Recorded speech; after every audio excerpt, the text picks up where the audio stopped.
Halo teman-teman, kembali lagi di channel YouTube Tapak Negeri. Kali ini kita berada di situ Lengkong Panjalu, yang tepatnya di Desa Panjalu, Kecamatan Panjalu, Kabupaten Ciamis. Hari ini kita akan membahas mengenai asal-usul pembentukan dari situ Lengkong Panjalu itu. Nah, bagi teman-teman yang ingin mengetahui apa itu sejarah dari pembentukan situ Lengkong Panjalu, terus simak video kali ini. Jadi, menurut cerita yang beredar di masyarakat, situ Panjalu itu merupakan warisan dari leluhur Panjalu atau Babat Panjalu. Sebagaimana yang harus teman-teman ketahui, situ Panjalu itu merupakan situ yang dibuat langsung oleh manusia. Jadi sejatinya dulu itu bukan seperti hamparan yang ada di belakang itu. Jadi dulu itu yang hamparan air di belakang itu bukan air, tetapi hanya sebatas lembah. Jadi hanya sebatas lembah yang mengelilingi pasir yang namanya pasir jambu. Pasir itu dalam bahasa Sunda itu artinya adalah bukit. Jadi cek bagaimana sejarahnya, yang tadinya lembah itu menjadi hamparan air. Nah, jadi gini teman-teman, bagaimana asal-usul yang tadinya lembah kering menjadi banyak airnya seperti itu. Menurut sumber yang saya baca, jadi dulu itu ada yang namanya Raja Cakradewa atau Raja Panjalu. Nah, Raja Cakradewa tersebut memiliki putra, yaitu Sahyang Borosngora. Sahyang Borosngora itu melakukan pendidikan atau belajar ke Tanah Suci Mekah. Nah, setelah sekian tahun berlalu, pembelajaran tersebut selesai. Nah, ketika pembelajaran tersebut selesai, Sahyang Borosngora atau putra dari Prabu Cakradewa pulang ke tanah halaman atau kampung halaman. Ketika ia pulang ke kampung halaman, dia tidak hanya sebatas membawa ilmu pengetahuan yang dia dapat melalui pendidikan di Tanah Suci Mekah, tapi dia membawa cenderamata atau oleh-oleh, yaitu berupa air jam-jam. Nah, air jam-jam tersebut dia wadahi di dalam wadah yang disebut gayung. Nah, gayung tersebut berupa batok kalau dalam bahasa Sunda. Batok itu dari tempurung kelapa. Nah, tempurung kelapa tersebut dikasih nama gayung bumbas. Nah, gayung bumbas tersebut itu diberikan oleh ayahanda dari Sahyang Borosngora, yaitu Prabu Cakradewa.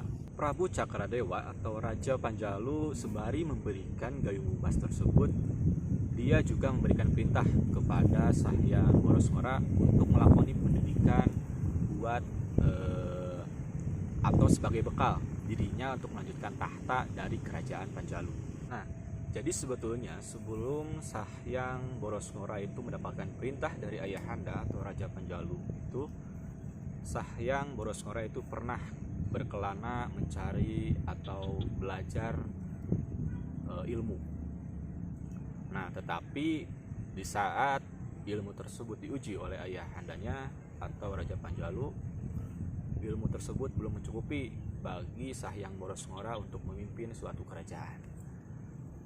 Dan ketika Sahyang Borosngora itu diuji keilmuannya oleh ayahandanya tersebut melihat adanya tato atau tanda ilmu kekebalan yang dimiliki oleh Sahyang Borosngora.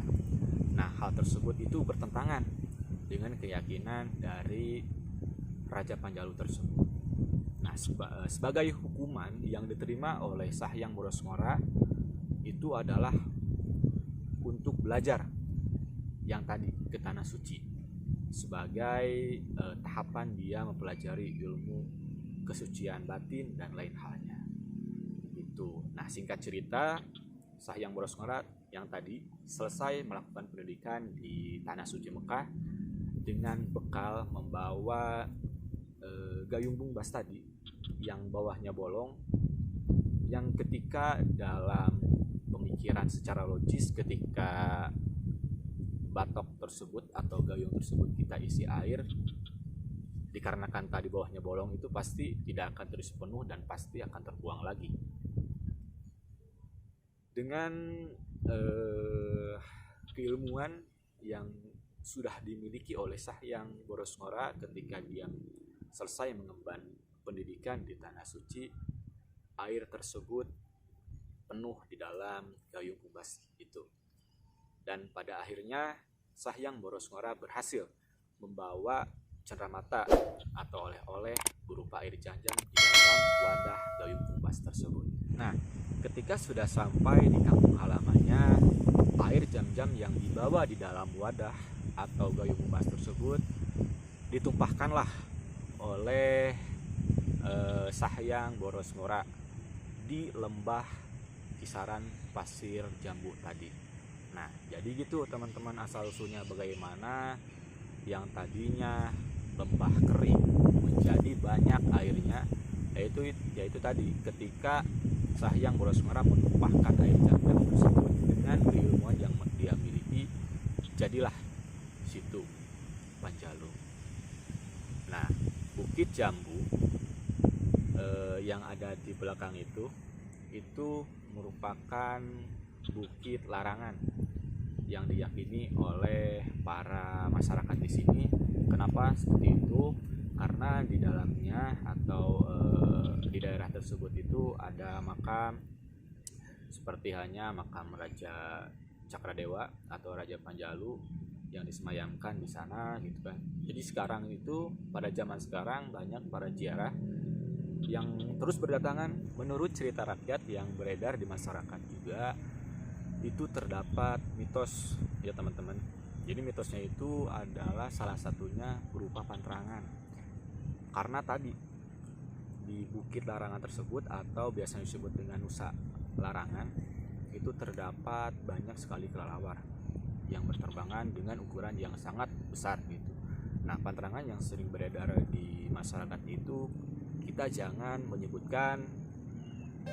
Nah, itu. Jadi kita jangan menyebutkan hal tersebut di daerah kawasan Situ Panjalu karena itu merupakan salah satu pantrangan yang diyakini oleh masyarakat setempat.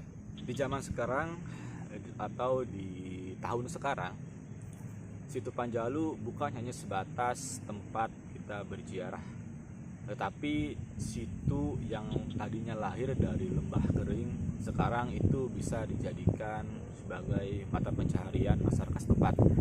Banyak sekali para pencari ikan yang beredar di Situ Panjalu.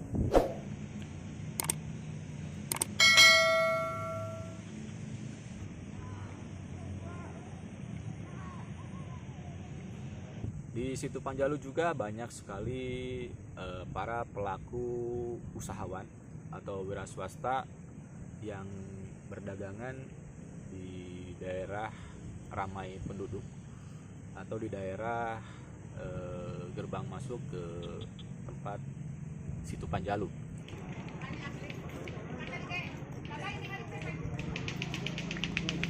Nah, jadi untuk Situ Panjalu ini bukan hanya sebatas kita bisa berziarah ke makam para leluhur, tetapi untuk Situ Panjalu ini juga sudah menjadi bagian daripada objek wisata yang para kaum muda ataupun kaum yang lainnya itu bisa menjadikan suatu referensi buat berkunjung ke sini karena banyak sekali view ataupun pemandangan yang elok dipandang di situ ini.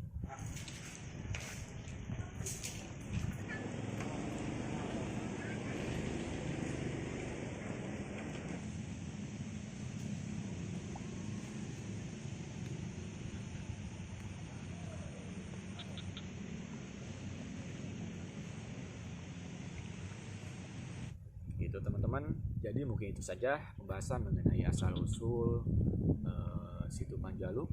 Kurang lebihnya mohon maaf.